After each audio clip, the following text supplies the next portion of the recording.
don't take shit. I got no love for the fakeness. If you wanna play tough and wanna hate this, I'll always show up.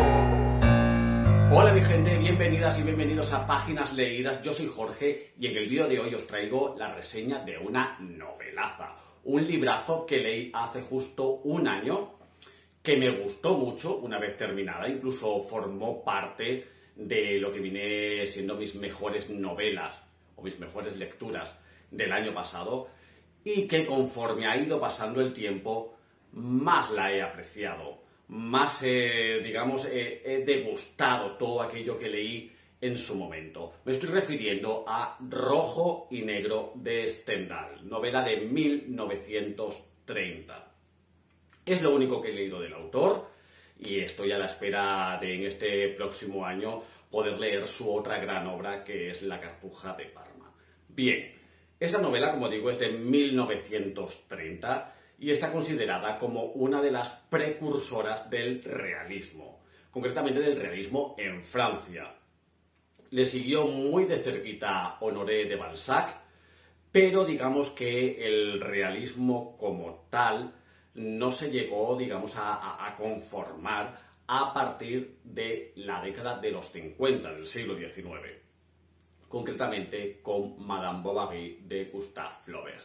Y fue a partir de ahí cuando se extendió hacia toda Europa, incluyendo a España, con autores como Pereda, Valera o Fernán Caballero, que fueron los primeros autores en contagiarse de este nuevo movimiento que dejaba atrás el romanticismo.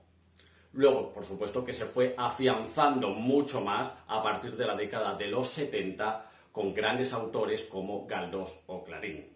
Pero digamos que esta fue la precursora. Y no es una novela realista como tal, ya que también tiene bastantes destellos del romanticismo, especialmente en sus personajes, pero lo que viene siendo la ambientación sí que es puramente realista, al igual que algunas de las características propias del realismo que sí aparecen, sí se reflejan en esta obra. Y dentro de las características del realismo que vamos a encontrar dentro de esta obra se encuentran la verosimilitud, es decir, Stendhal va a reflejar esta historia en el momento actual en la que fue escrita, es decir, a finales de los años 20, principios de los años 30 del siglo XIX. Otra característica importante es los personajes. Van a ser descritos psicológicamente, vamos a saber cómo piensan, cómo sienten, y esos pensamientos y esos sentimientos van, a ser confrontados con el mundo en el que viven. No son acordes. De ahí que sean personajes atormentados. De ahí que también esos destellos, como yo decía antes, del romanticismo, se plasmen mucho en los personajes de esta novela. También vamos a encontrar descripciones, o por lo menos no recuerdo yo que fuese tan descriptiva como otras novelas que vinieron después. Aún así, sí que hay descripciones dentro de esta novela. Por todo ello, y por mucho más, fue una novela y fue un autor incomprendido en su momento. Y es que en ese momento, en los años 30, imperaba el romanticismo en toda Europa. Y que surgiera una novela de estas características que rompía con todo lo que se estaba haciendo y que se seguía haciendo hasta la década de los 50, chocó y fue muy incomprendido, incluso por luego autores posteriores como Émile Zola, quien criticó al propio Stendhal con obras como Rojo y Negro. Por otro lado, cabe decir que fue un gran influjo, una gran influencia para todo lo que vino después, empezando, como digo, por el propio Balzac, que le siguió muy de cerca, continuando con Flaubert y expandiéndose por el resto de Europa con autores como Dickens, Las Bronte, Galdós o Clarín. Bien, y ya vamos de lleno a la novela. Vámonos a Rojo y Negro. ¿Qué es rojo y negro? ¿Qué nos vamos a encontrar en esta novela? Bien, pues para ello nos vamos a ir a Verrières, una pequeña ciudad al sur de Francia, y allí vamos a conocer a su protagonista, a Julien Sorel. Le vamos a conocer de niño cómo es maltratado por su padre y sus hermanos porque Julien desprecia el trabajo físico. Ellos tienen un aserradero y Julien tiene la capacidad y el gusto por los libros. Es muy erudito en ese sentido y gracias al párroco de la ciudad va a conseguir un puesto importante y es el de tutor de los hijos del alcalde, debido a que Julien sabe mucho latín, pero tampoco sabe tanto, porque la gran capacidad que tiene Julien es que tiene muy buena memoria, memoriza muy bien y memoriza muy bien el latín, y es por eso que les va a dar clases de latín a estos niños. Este alcalde vive con su mujer, con sus 3 hijos, y se va a instalar allí, en la casa del alcalde, por también recomendación y con una serie de normas llevadas a cabo por el padre de Julien. Al final, él se establece en la casa del alcalde y ahí les va a dar clases a los niños. Unos niños a los que trata bien, pero que en realidad los odia, pero los odia con toda su alma, no puede con ellos. Y es que Julien va a ser, digamos, un pícaro. Va a utilizar mucho la picaresca para poder conseguir todo aquello que se proponga. Decir que Julien Sorel tiene como idealizado al gran Napoleón Bonaparte. Es su ídolo, él quiere ser como él, a otro nivel, pero como él. Todo lo que va a hacer es por influencia de ese gran ídolo que tiene. Así va a poder llevar a cabo una serie de conquistas amorosas, que las va a asemejar a las propias conquistas que en su día tuvo Napoleón. Hay que decir que en esta ciudad, y concretamente en la casa del alcalde, son conservadores, o sea, no son bonapartistas en absoluto. Pero la mujer del alcalde, que va a sentir cierta atracción por el joven Sorel, y Sorel también va a sentir una cierta atracción por ella, va a ser la única que descubra los reales pensamientos políticos, ideológicos del protagonista. Aún así, lo va a tapar porque es una mujer que nunca ha sabido exactamente lo que es el verdadero amor hasta que no ha conocido a Julien Sorel. Y es de eso de lo que él se va a beneficiar, de ese amor que siente esa mujer hacia él para poder ascender. Y ya que no ha podido él ascender, como en la época de Napoleón, como un soldado, sí quiere ascender como clérigo, porque considera que es la manera de conseguir, digamos, la gloria bonapartista de alguna manera. Y es esta mujer, la mujer de Renal, la que le va a conseguir un puesto importante debido a la visita que va a hacer el rey de Francia a la ciudad de Verrières. Y es que le va a poner, digamos, en un puesto de honor como dentro de la Guardia Real. Pero en esa visita que hace el rey va a ir acompañado de su séquito y aparte de un joven párroco, que es donde Julien fija su vista y se da cuenta de que ese hombre tan joven, siendo párroco, es el que va a conseguir la gloria. Es por eso que él también quiere ser uno más de ellos. Él quiere dejar de lado todo lo que tenga que ver con el ser soldado, formar parte de ese tipo de entramado político y formar parte de la Iglesia, que es como realmente se alcanza la gloria. Pero aparte de esta ambición por conseguir el poder, la gloria del propio Julien Sorel, no hay que olvidar la relación que existe entre Julien y la mujer de Renal, la mujer del alcalde. Esta relación va a llegar a los oídos del propio Renal, pero ambos, tanto Julien como la señora de Renal, van a idealizar un plan para que esas sospechas queden en agua de borrajas.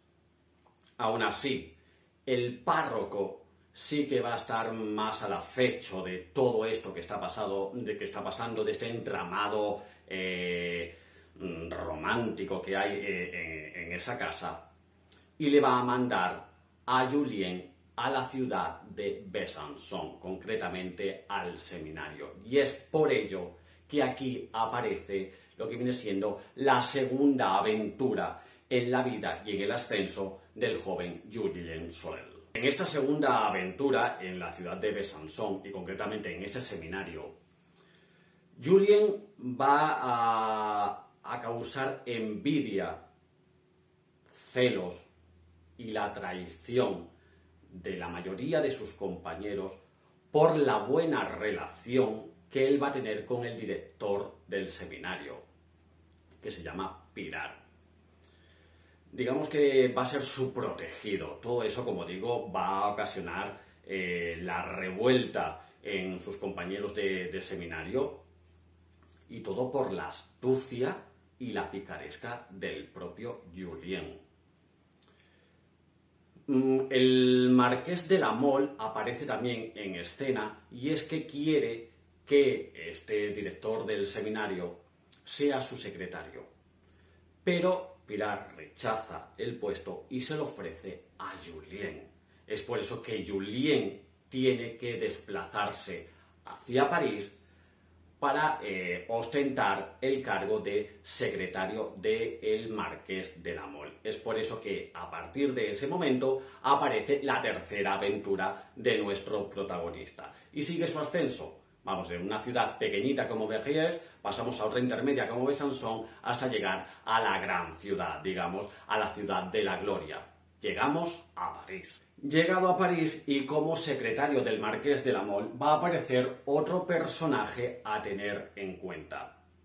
A mí es uno de los personajes que más me gustó, y se trata de la hija del marqués de la Mole, Mathilde, de la que también se van a enamorar mutuamente. Pero Julien va a tener siempre presente a la que es su amor también, que es la señora de Rênal. Es por ello que se va a formar aquí un trío amoroso con unas consecuencias que ahí los dejo. No voy a hablar más de esta novela. Creo que hasta aquí creo que queda bien lo que viene siendo el planteamiento de esta historia. Simplemente decir que esas aspiraciones por alcanzar la gloria, alcanzar el poder, siguen en Julien, y él va a hacer todo lo posible, se va a agarrar a todo lo posible para ser, digamos, el nuevo Napoleón de los años 30. Pues bien, y ante todo este panorama, ¿cuál es el inconveniente? ¿Cuál es el problema que ven muchos lectores en esta novela? Pues nada más y nada menos que a su protagonista, a Julien Sorel, porque es un incomprendido. No entienden cómo puede actuar de la manera que actúa, hacer lo que hace, pensar lo que piensa y luego hacer otro tipo de cosas. La verdad que es un personaje que va dando muchos tumbos en su vida, hace cosas que la verdad que no se entienden, pero es que es así el ser humano. Es que el ser humano muchas veces es incomprensible. Nosotros mismos, a día de hoy, pensamos muchas veces una cosa y luego hacemos otra. Y esto parece que choca cuando lo lees en un libro, en una novela, que un personaje sea como tan contradictorio en algunos sentidos, porque en otros sí que lleva un camino fijo y recto. Lo que pasa que, claro, para ser un personaje tan ambicioso no pueden concordar lo que viene siendo el pensamiento con los actos. Pero esto es un retrato de cómo era también la sociedad en ese momento, y como lo sigue siendo a día de hoy, una sociedad hipócrita, que tienen una serie de pensamientos, pero que sus actos son contrarios. Y eso es lo que refleja el personaje de Julien, tanto en el ámbito social como en el ámbito personal. Pero como digo, es como el propio ser humano, con sus propias contradicciones, pero un ser humano como del siglo XXI, si es que es, yo creo que el mejor reflejo de lo que viene siendo la realidad, el propio Julien Sorel. Digamos que incluso son un poco, pueden ser menos comprendidas todas las personas que le rodean, y principalmente esas dos mujeres, tanto Mathilde como la señora de Renal, pero aún así también las puedes comprender porque son mujeres que, como al igual que Madame Bovary, la regenta, Ana Karenina y tantas otras, viven oprimidas, no se las dejan pensar, no se las dejan actuar, y cuando tienen algo a la vista que se aleja de todo aquello que les ha rodeado durante toda su vida, entonces se sienten obnubiladas y van hacia ello y no saben ni cómo hacerlo, porque nunca las han dejado que expresen realmente sus sentimientos. Entonces, coges a estas dos mujeres y coges a Julian y la mezcla es explosiva. Cada uno con sus ambiciones, cada uno con sus deseos, cada uno con sus propósitos. Y esto es lo que no se entiende mucho de esta novela. También otro de los problemas que los lectores ven en esta novela es que hay algunas historias aledañas a la historia principal que luego no terminan en nada, quedan ahí como explicadas en ese momento y se acabó. Y eso también choca porque algunas son unas tramas, la verdad, que muy interesantes porque hay mucha intriga, sobre todo, y mucha artimaña política. Y eso se queda ahí, en esa explicación. Y es que lo que quería mostrar el propio Stendhal era ese reflejo de la sociedad, eso es lo que se vivía en ese momento, sin que eso tuviera que ver nada con el ascenso o el impedimento a que el protagonista, Julien, pudiera ascender. Simplemente son como historias aledañas que se quedan ahí.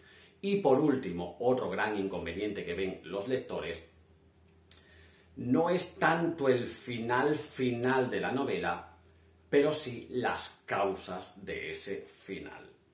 Lo digo por la incomprensión del protagonista, porque hace cosas que al lector se le escapan, pero que se nos puede escapar a nosotros con cualquier persona que nos rodea cuando no entendemos una cosa de él. Y es que es eso mismo que he dicho antes. Julien Sorel es el mero reflejo del ser humano, con sus pros y sus contras, con sus alegrías, con sus tristezas y sobre todo con el pienso una cosa, pero luego hago otra. Incluso hago cosas que no están bien para nadie, ni siquiera para uno mismo. Pero es que así es el ser humano, así es la psicología del ser humano. En fin, creo que hasta aquí puede quedar la reseña, la explicación, más diría yo, la explicación un poquito de esta novela de Rojo y Negro. Hay que leerla para descubrirla, para que te posiciones en el si te gusta o no te gusta. Ahora, no hay que intentar comprender nada, simplemente hay que dejarse llevar, ver lo que ocurre y punto. No es de darle vueltas al coco, porque es que si no, creo que te puede chafar mucho la historia, incluso ya a mitad de la novela. Yo recuerdo que estaba, bueno, claro, como no la voy a recordar, la leí en lectura conjunta, además fue mi primera lectura conjunta, y hubo mucha gente que la abandonó, y hubo gente que la terminó, pero que no le gustó, pero que muy poquitos sí que nos gustó esta novela. Lo dicho, no es una novela para que tú entiendas a los personajes, porque es que es imposible, si es que yo tampoco los entiendo, pero es que entiendo lo que quiere retratar Stendhal. Simplemente, no es lo que quiera llevar a cabo el protagonista, sino lo que quiere llevar a cabo el autor. Y hay que ponerse en la piel del autor, y hay que ponerse en la piel de una época, y hay que ponerse en la piel de un protagonista tan contradictorio como lo somos nosotros. Está fantásticamente escrita. Yo espero que si no la habéis leído os llame la atención y la leáis. Y nada, yo para mí, ya digo, fue un disfrute esta novela. La releeré en un futuro, cuando la tenga, la verdad, que olvidada, porque pese a que ese personaje es tan incomprendido por muchos, a mí me parece de los personajes más gloriosos de la literatura, que ya es decir, pero claro, eso es una opinión personal. Lo dicho, os recomiendo encarecidamente que leáis esta novela si no lo habéis hecho. Y nada, pues hasta aquí, como digo, esta explicación de Rojo y Negro. Decidme si la habéis leído, si no la habéis leído, qué os parece. Y también decidme si habéis leído La Cartuja de Parma, qué os ha parecido esa novela, porque ya os digo que quiero seguir leyendo al autor. Pues nada, hasta aquí esta explicación, hasta aquí esta reseña de Rojo y Negro de Stendhal, y como consecuencia hasta aquí el vídeo de hoy. Es que he quedado, así que uno que se va. Nada, os deseo una feliz semana. Si tenéis puente, a disfrutarlo, yo lo tengo. Así somos. Así que, pues nada, la semana que viene, si puedo, habrá vídeo, si puedo. Si no, pues para la siguiente, cuanto más prontito. Pero ya digo, si puedo, la semana que viene tendréis un nuevo vídeo y creo que va a ser el de las lecturas de noviembre. Un mes para no olvidar, un mes de verdad. Chachi Piruli, Juan Pelotilla, de verdad que bien me lo he pasado en este mes de noviembre con mis 5 novelas. Bueno, un jiji, un jaja, que ya os contaré. Lo dicho, un besazo y chao. The fakeness, if you wanna play tough and wanna hate this, I'll always show up.